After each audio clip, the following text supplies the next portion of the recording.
YouTube channel. Bell icon को click करना ना भूलें, जिससे आगे आने वाले सभी YouTube अपडेट्स, वीडियोस, नोटिफिकेशंस आपको मिलते रहें। नमस्कार, जय हिंद साथियों। आज आपके लिए मॉडल टेस्ट पेपर पटवारी भाइयों और रीट वाले भाइयों के लिए लेकर के आ गया हूं।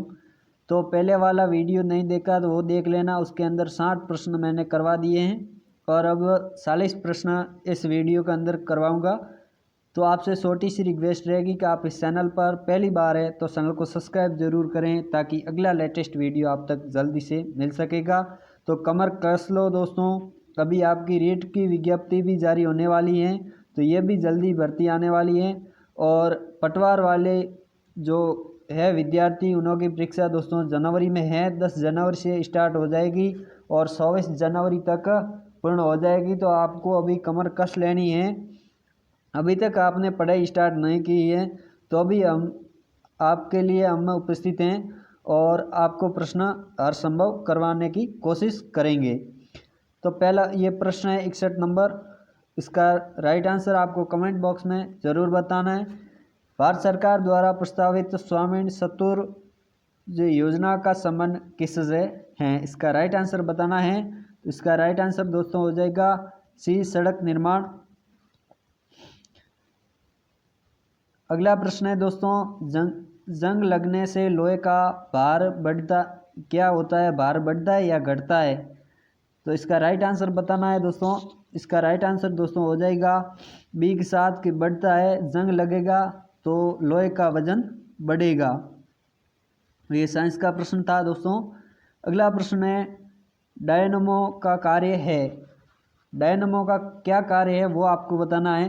तो इसका राइट आंसर दोस्तों ए हो जाएगा यांत्रिकी ऊर्जा को विद्युत ऊर्जा में परिवर्तित करना, ये काम करता है। अगला है, ग्रीन हाउस प्रभाव किसके द्वारा होता है? तो आपको बताना है कि ग्रीन हाउस प्रभाव किसके कारण होता है, कौन सी गैस के कारण। तो इसका राइट आंसर दोस्तों हो जाएगा कार्बन डाइऑक्साइड गैस। अगला प्रश्न है, राजस्थान के किस जिले की साक्षरता दर सर्वाधिक है? सर्वाधिक साक्षर लोग किस जिले में रहते हैं वो आपको बताना है। तो इसका राइट आंसर दोस्तों हो जाएगा कोटा, और कोटा को ही कहा जाता है शिक्षा नगरी। अगला प्रश्न है, महाकवि कालिदास ने निम्न में से किस नदी को अंतसलीला कहा है? अंतसलीला कहने वाले कालिदास जी थे और वो कौन सी नदी को कहा है वो आपको बताना है। तो इसका राइट आंसर दोस्तों हो जाएगा लूणी नदी को कहा है कालिदास जी ने। अगला प्रश्न है, निम्न में से कौन सी नदी अरब सागर में गिरती है? कौन सी नदी है इसमें जो कि अरब सागर की ओर जाकर के अरब सागर में मिलती है? तो इसका राइट आंसर दोस्तों हो जाएगा मई नदी, जो कि अरब सागर में जाकर के गिरती है। और मई नदी है दोस्तों जो कि दक्षिण में बहती है। अगला प्रश्न है, निम्न में से कौन सा युग्म सम्मिलित है? इसमें सही कौन सा है वो आपको बताना है। इसका राइट आंसर दोस्तों हो जाएगा भरतपुर राजस्थान का प्रवेश द्वार है। तो ये है एक दोस्तों सही है। दूसरे है जो कि चित्तौड़गढ़ राजस्थान का हृदय नहीं है, राजस्थान का हृदय दोस्तों अजमेर है। तो इसका राइट आंसर अजमेर था, ये गलत हो गया। इस प्रकार से जोधपुर राजस्थान का गौरव नहीं है, चित्तौड़गढ़ राजस्थान का गौरव है। तो इसका राइट आंसर जोधपुर नहीं है दोस्तों, इसका राइट आंसर हो जाएगा चित्तौड़गढ़। तो इसका राइट आंसर चित्तौड़गढ़ है, तो ये भी गलत हो जाएगा। अजमेर स्वर्ण नगरी नहीं है, स्वर्ण नगरी दोस्तों जैसलमेर है। तो इसका राइट आंसर जैसलमेर के साथ जाना चाहिए था, लेकिन यहाँ पर ये ऑप्शन गलत थे। तो इसका राइट आंसर दोस्तों भरतपुर के साथ जाएगा। भरतपुर राजस्थान का प्रवेश द्वार है। अगला प्रश्न है दोस्तों, मावट क्या है? आपको बताना है कि मावट किसे कहते हैं। तो मावट दोस्तों शीत ऋतु में राजस्थान में चक्रवातों से होने वाली वर्षा को मावट कहा जाता है। जो कि शीत ऋतु में बारिश होती है उसे मावट कहा जाता है। अगला प्रश्न है दोस्तों, राजस्थानी साहित्य के लेखकों व उनकी कृतियों में कौन सा सही सम्मिलित है? इनमें सही कौन सा है वो आपको बताना है। तो इसमें सही है दोस्तों विठल दास ने रुक्मिणी हरण लिखा था, इसका राइट आंसर हो जाएगा विठल दास रुक्मिणी हरण। चंद्रवर्दई ने सूरज प्रकाश न लिख करके इन्होंने लिखा था पृथ्वीराज रासो। माधोदास ने ये नहीं लिखा था, तो इसका राइट आंसर दोस्तों हो जाएगा विठल दास ने रुक्मिणी हरण लिखा था। अगला प्रश्न है, राजस्थान के किस संगीत वाद्य यंत्र वादक को प्रसिद्ध ग्रैमी अवार्ड से सम्मानित किया गया है? ग्रैमी अवार्ड किसे दिया गया है वो आपको बताना है। तो इसका राइट आंसर दोस्तों हो जाएगा पंडित विश्वमोहन भट्ट को ये अवार्ड मिल चुका है। निम्न में से कौन सा सही सुमेलित नहीं है वो यहाँ पर आपको बताना है। तो इसका राइट आंसर दोस्तों हो जाएगा राष्ट्रीय मरु उद्यान जोधपुर। ये सुमेलित सही सुमेलित नहीं है। राष्ट्रीय मरु उद्यान दोस्तों कहाँ पर है? तो ये है दोस्तों जैसलमेर के अंदर। ध्यान रखना दोस्तों, जैसलमेर में राष्ट्रीय मरु उद्यान फैला हुआ है। अगला प्रश्न है, कू किससे संबंधित है? कू एक प्रथा है, किस जनजाति की प्रथा है वो आपको बताना है दोस्तों। तो क्या है ये? प्रथा है, घर है या फिर क्या है जो कि इनमें आपको बताना है। तो इसका राइट आंसर दोस्तों हो जाएगा सी, भील जनजाति का घर को कू कहा जाता है। अगला प्रश्न है दोस्तों, जयपुर, टोंक, मुंदी, कोटा और झालावाड़ से होकर गुजरने वाला राष्ट्रीय राजमार्ग कौन सा है वो आपको बताना है। तो इसका राइट आंसर दोस्तों हो जाएगा राष्ट्रीय राजमार्ग 12 है, जो कि वह चलता है वहाँ पर। तो राइट आंसर जाएगा। अगला प्रश्न है, राजस्थान में सूलिया जलप्रपात किस नदी पर है? सूलिया जलप्रपात कौन सी नदी पर स्थित है वो आपको बताना है। तो इसका राइट आंसर दोस्तों हो जाएगा संबल नदी पर सूलिया प्रपात स्थित है। अगला है दोस्तों, संग नृत्य राजस्थान के किस क्षेत्र का लोक नृत्य है? संग नृत्य जो कि राजस्थान के किस क्षेत्र का लोक नृत्य है वो आपको बताना है। तो इसका राइट आंसर दोस्तों हो जाएगा बी, शेखावाटी क्षेत्र का संग नृत्य प्रसिद्ध है। अगला प्रश्न है, नाग क्या है? अब नाग क्या है वो आपको बताना है।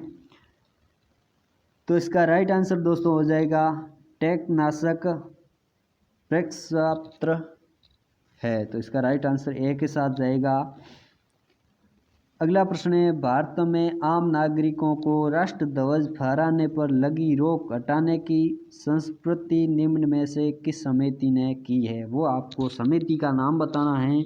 इसका राइट आंसर दोस्तों हो जाएगा पीडी सेनाई समिति।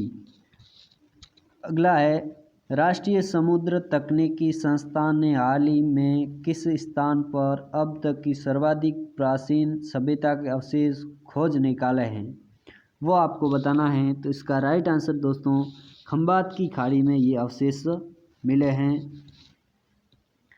अगला प्रश्न है, संसद के संयुक्त अधिवेशन की अध्यक्षता कौन करता है? ये राजनीतिक से संबंधित प्रश्न है। तो इसका राइट आंसर आपको कमेंट बॉक्स में देना है, जल्दी से दे दीजिए। तो इसका राइट आंसर दोस्तों हो जाएगा लोकसभा अध्यक्ष। इसका राइट आंसर है लोकसभा अध्यक्ष, डी के साथ जाएगा। अगला प्रश्न है, निम्न में से कौन सी गैर संवैधानिक संस्था है? गैर संवैधानिक संस्था कौन सी वो आपको बताना है। तो इसका राइट आंसर दोस्तों हो जाएगा सी, योजना आयोग।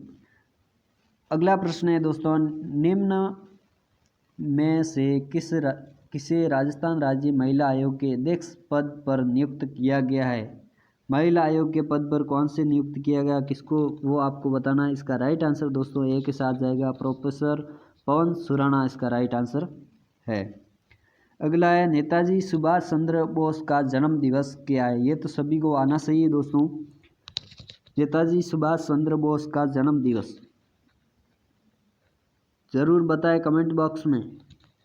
तो इसका राइट आंसर दोस्तों जाएगा 22 जनवरी, इसका राइट आंसर बी के साथ जाएगा।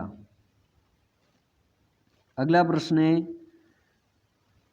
बाणिया किस फसल का ग्रामीण भाषा में नाम है? बाणिया, तो वो फसल का नाम बताना है कि बाणिया किस फसल को ग्रामीण भाषा में कहा जाता है। तो इसका राइट आंसर दोस्तों हो जाएगा कपास को कहा जाता है। कपास को कहा जाता है बाणिया, और इसे ढूंढनिया भी कहा जाता है, ढूंढनिया या बाणिया, ये ध्यान रखना दोस्तों। गोल्डन ट्रायंगल किससे संबंधित है? गोल्डन ट्रायंगल किससे संबंधित है ये आपको बताना है कमेंट बॉक्स में। तो इसका राइट आंसर दोस्तों नशीले पदार्थ की तस्करी, इसका राइट आंसर सी हो जाएगा। अगला प्रश्न है कुचिपुड़ी नृत्य का संबंध किस प्रदेश से है? किस राज्य से है? कुचिपुड़ी नृत्य किस राज्य का प्रसिद्ध है वो आपको बताना है। तो इसका राइट आंसर दोस्तों हो जाएगा आंध्र प्रदेश में कुचिपुड़ी नृत्य किया जाता है। तो वहाँ का पता चल जाता है हमारे को भाषा से ही कि वहाँ की भाषा किस प्रकार की है। अगला प्रश्न है आकाश नीला क्यों दिखाई देता है? ये प्रश्न काफ़ी बार देखने को मिलता है, साइंस का प्रश्न है। तो इसको ज़रूर आपको कमेंट बॉक्स में लिख करके बताना कि क्यों नीला दिखाई देता है आकाश। तो इसका राइट आंसर जाएगा प्रकीर्णन के कारण, प्रकाश के प्रकीर्णन के कारण, इसका राइट आंसर हो जाएगा सी। अगला है कौन सा ऐसा जीन है जिससे युक्त बीज की प्रजनन शक्ति समाप्त हो जाती है तथा उससे दोबारा फसल नहीं ली जा सकती? ये कौन सा है? तो वो आपको बताना है कौन सी प्रजनन है। तो इसका राइट आंसर होगा टर्मिनेटर जीन। अगला प्रश्न है दोस्तों,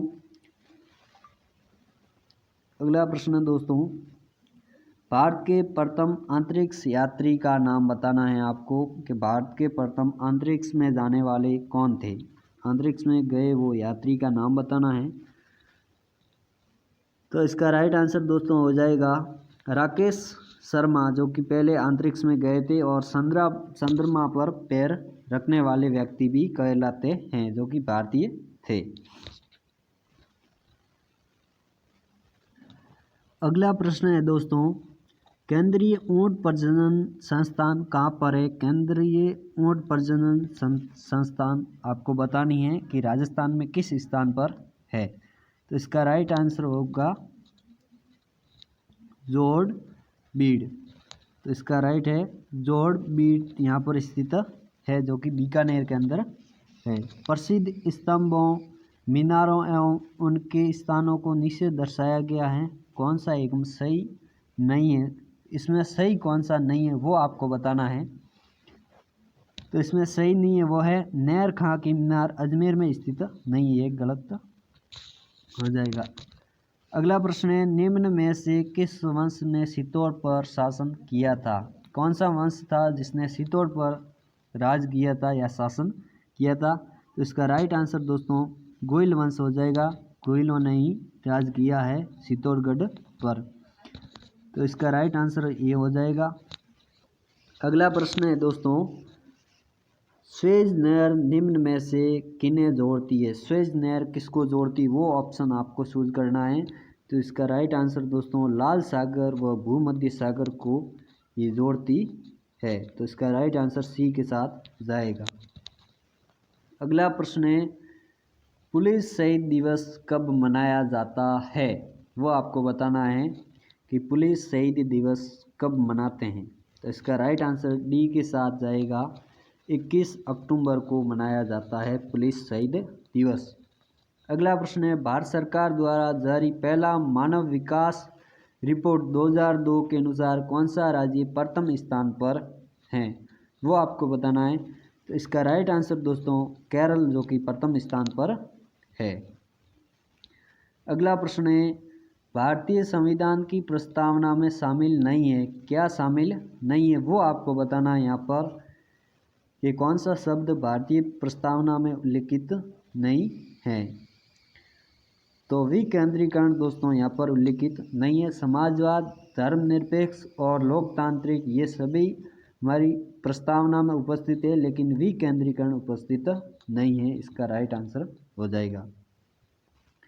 अगला प्रश्न है पंचायती राज व्यवस्था को किस संशोधन द्वारा संवैधानिक दर्जा प्रदान किया गया है?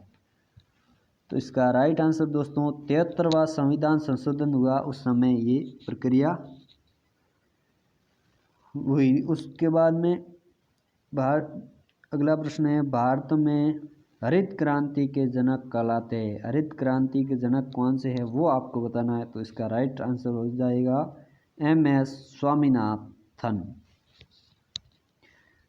अगला प्रश्न है दोस्तों, पर्यावरण एवं वन मंत्रालय द्वारा किसी भी उत्पादन को जो पर्यावरण को हानि नहीं पहुंचाता है प्रदान किया जाता है। तो इसका राइट आंसर दोस्तों हो जाएगा इको मार्क। इको मार्क, इसका राइट आंसर इको मार्क हो जाएगा। अगला प्रश्न है दोस्तों, आखिरी प्रश्न है ये, निम्न में से कौन सा प्रत्यक्ष कर है? प्रत्यक्ष कर कौन सा है वो आपको बताना। तो आयकर है जो कि एक प्रत्यक्ष कर है। तो दोस्तों आज के प्रश्नों मॉडल टेस्ट का यहीं पर समाप्त करते हैं। मिलते हैं अगले और वीडियो में, तब तक दीजिए इजाज़त। थैंक यू, धन्यवाद, जय हिंद, जय भारत।